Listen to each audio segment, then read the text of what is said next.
C'est l'histoire complètement folle d'un des jeux vidéo les plus connus au monde, Tetris. Entre création, magouille, fausses licences et bataille entre les différentes industries du jeu vidéo, Tetris va connaître un début chaotique. Et même avant cela, Tetris a failli ne jamais voir le jour. Et pour une bonne raison, la guerre froide.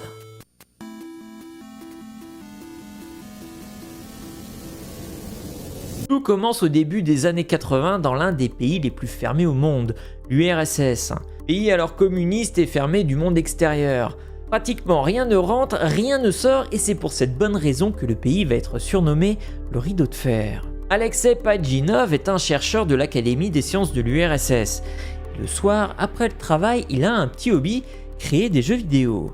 Il passe son temps libre à expérimenter, bidouiller et programmer des petits jeux vidéo sur un Electronica 60. Alors, l'Electronica 60, c'est un ordinateur de conception soviétique. Mais ce type de modèle, unique à l'URSS, a des limitations techniques.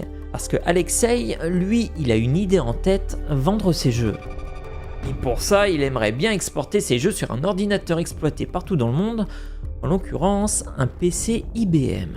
Avec l'aide d'un ami, Dimitri Pavlovski, qui lui aussi bidouille des jeux, il va se rapprocher d'un petit génie, Vadim Gerasimov, un adolescent de 16 ans qui lui passait son temps à écrire des programmes de cryptage sur un IBM. L'adolescent de 16 ans va taper dans l'œil de Dimitri et d'Alexei. Ils vont donc demander son aide pour convertir une douzaine de mini-jeux sur ce type de PC. L'idée derrière cela est de créer un grand jeu qui réunit plein de mini-jeux faciles et addictifs. Et emballés par l'idée, les trois compères se réunissent et avancent sur leur projet.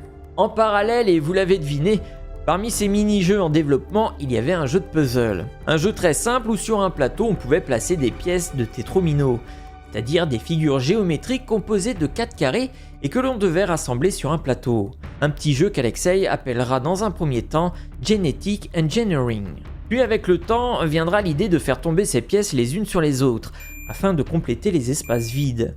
Et une fois une ligne parfaitement faite, la ligne disparaît, libérant de l'espace, ce qui donne un potentiel infini au jeu.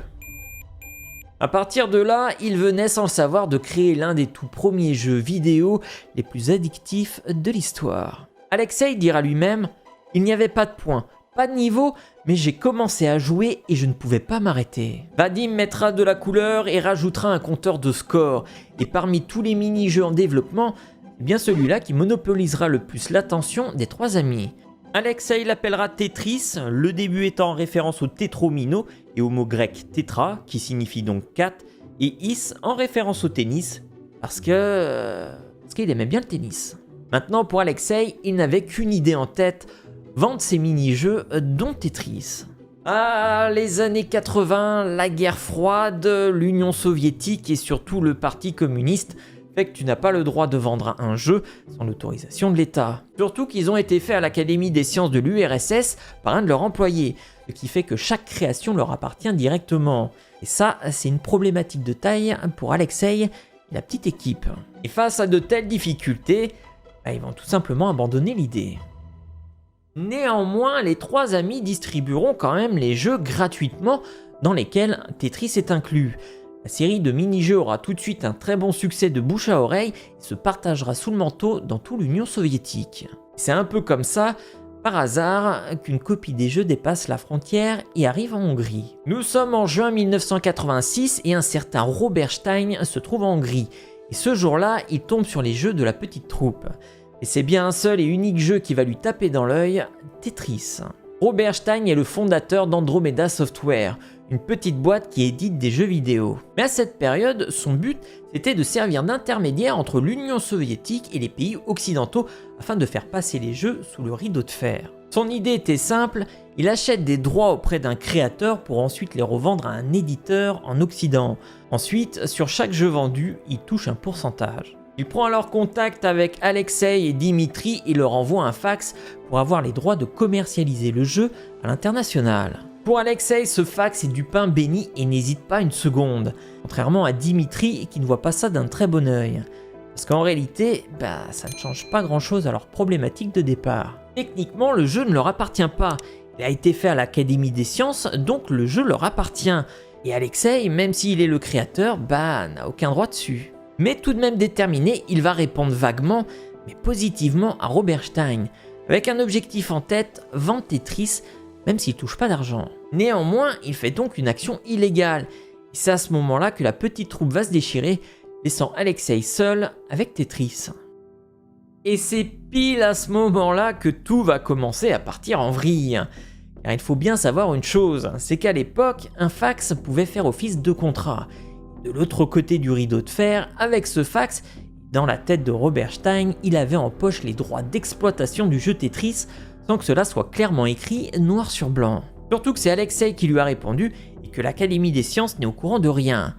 Donc ce fax n'a aucune valeur. Bref, tout heureux de sa petite magouille, Robert Stein va alors vendre ses droits d'exploitation pour PC à Robert Maxwell. Robert Maxwell est un homme d'affaires britannique qui est à la tête de la Maxwell Corporation, une société influente implémentée en Grande-Bretagne et qui détient plusieurs médias. Robert Maxwell a de nombreuses filiales, dont 2 boîtes qui éditent des jeux vidéo. La société Spectrum Holobyte pour le territoire américain et Microsoft pour le territoire européen. Le jeu va donc poursuivre son développement avec ces 2 sociétés et Tetris arrive donc aux États-Unis. La société Spectrum Holobyte, face à un tel jeu, va alors avoir l'idée de le perfectionner et lui donner une thématique bien soviétique. Des couleurs rouges bien dominantes, typées du folklore soviétique et surtout une musique emblématique. Musique basée sur un poème écrit par Nikolai Nekrasov en 1861 et qui raconte une négociation entre un vendeur ambulant et une jeune femme. Une musique au tempo qui s'accélère au fur et à mesure et qui deviendra emblématique du folklore russe. Donc parfait pour un jeu comme Tetris. Le nom du créateur disparaît pour uniquement dire que c'est un jeu soviétique et fabriqué tout de même aux États-Unis. Oui, parce que pour les Américains, il y a quand même des limites. Le jeu sera baptisé Tetris The Soviet Challenge, comme pour dire aux jeunes Américains, voilà un puzzle soviétique très complexe, sauras-tu être à la hauteur? Bien évidemment, le jeu étant infinissable, c'est bien en termes de score que les joueurs vont s'affronter. Oui, il y a une chose qui est sûre, c'est que les Américains, ils sont très doués pour le marketing. Sauf que pour rappel, tout cela se fait sans avoir réellement les droits. Et ça, Robert Stein le sait. Il va alors se rendre directement en Russie pour rencontrer Alexei et avoir un vrai contrat. Sauf qu'encore une fois, le jeu n'appartient pas à Alexei, mais bien à l'Académie des sciences, qui vont être mises au courant de tout ce qui se passe. Robert Stein va alors batailler avec l'Académie pour avoir un vrai contrat, en vain. Mais en parallèle, l'URSS change et Mikhail Gorbatchev est élu et déploie par la même occasion un nouveau plan de développement économique. Et c'est à cette période que l'organisation L-Org va être créée. Elle est chargée par le gouvernement soviétique de gérer les importations et les exportations informatiques, dont le jeu Tetris. Du coup, ce n'est plus l'Académie des sciences qui s'occupe du dossier Tetris, mais L-Org. Et quand ils se rendent compte qu'il y a un deal avec Robert Stein, ils coupent tout, car pour eux, le deal est illégal. Il va y avoir donc de longues négociations entre Robert Stein et L-Org, et à cette époque, négocier avec les soviétiques, c'était pas vraiment une partie de plaisir pour Robert Stein. Mais sur l'autre continent, et ne sachant pas ce qui se passe en Russie, la machine américaine, elle est déjà en route. Et nous sommes en 1988 et Tetris The Soviet Challenge sort sur IBM. Le jeu est un véritable succès et sera adapté sur tous les autres micro-ordinateurs. C'est ainsi que la saga Tetris va prendre un véritable élan. En Russie, et environ 4 mois après la sortie du jeu, face au succès indéniable de celui-ci, Robert Stein arrivera quand même à ses fins et obtiendra les droits d'exploitation pour PC ainsi que d'autres types de modèles d'ordinateurs. Robert Stein est donc rassuré et le jeu Tetris The Soviet Challenge est donc légal. Et L-Org touchera un pourcentage sur chaque vente. Sauf qu'il va y avoir un nouveau problème. C'est que Robert Stein va faire une confusion.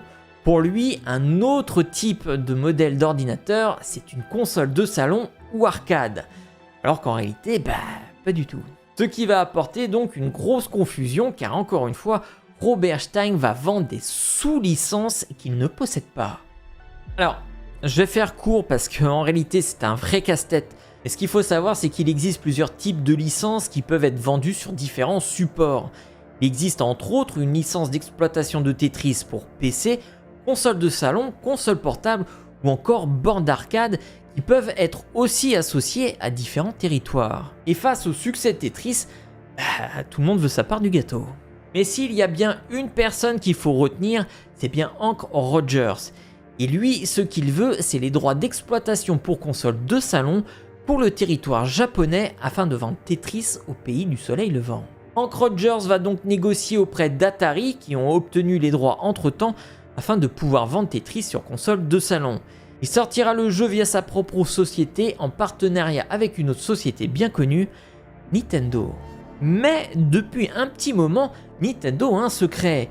Ils sont pile en train de travailler sur un prototype de console portable révolutionnaire. Ils cherchent absolument un jeu phare avec lequel vendre cette console. Et c'est là que Hank Rogers va leur proposer tout simplement Tetris. Et pour rappel, là je parle bien de fausses licences et donc de faux droits d'exploitation. Car à l'origine, L-Org n'a vendu que les droits PC à Robert Stein. Donc il y a eu des sous-licences créées à partir d'une incompréhension du contrat initial. Hank Rogers va alors batailler pour récupérer les droits pour console portable et va se rendre directement en Russie pour parler au président d'L-Org et par la même occasion rencontrer le créateur de Tetris. Mais n'en sachant rien, Robert Stein, lui de son côté, il part en Russie pour renégocier son contrat initial, sachant qu'en plus Mirrorsoft, la société de Robert Maxwell, enverra lui aussi son fils Kevin Maxwell afin d'avoir les droits d'exploitation sur console portable. Bref, vous l'avez compris, tout le monde se rend en Russie chez L-Org afin d'avoir sa part du gâteau. Nikolaevich Belikov, le président d'L-Org, en compagnie du créateur de Tetris, Alexei Pajitnov, réalise alors ce qu'il se passe et que tout le monde s'échange de fausses licences sans leur autorisation. Belikov va donc prendre les choses en main et Robert Stein signera un tout petit contrat où il gagne les droits sur l'arcade et PC, mais dans lesquels il perd en réalité les droits sur console de salon et portable. Quant à Kevin Maxwell et la société Mirrorsoft, ils ne gagneront rien. Belikov a signé un contrat avec Hank Rogers pour les droits d'exploitation de Tetris sur console de salon et portable, et en parallèle, pendant ces négociations, Hank et Alexei vont devenir des amis proches. C'est donc fait et de manière officielle et écrit noir sur blanc, Nintendo a bien les droits console de salon et portable. Et à cette occasion, ils vont attaquer en justice la société Tengen qui appartient à Atari et qui pensait avoir les droits console, des droits qui étaient donc faux. En parallèle, Nintendo peaufine le jeu et en 1989, une révolution arrive dans l'univers du jeu vidéo puisque la Game Boy arrive, accompagnée d'un jeu maintenant emblématique, Tetris. Ça va être un véritable carton. La console portable de Nintendo sera vendue à plus de 118 millions d'exemplaires.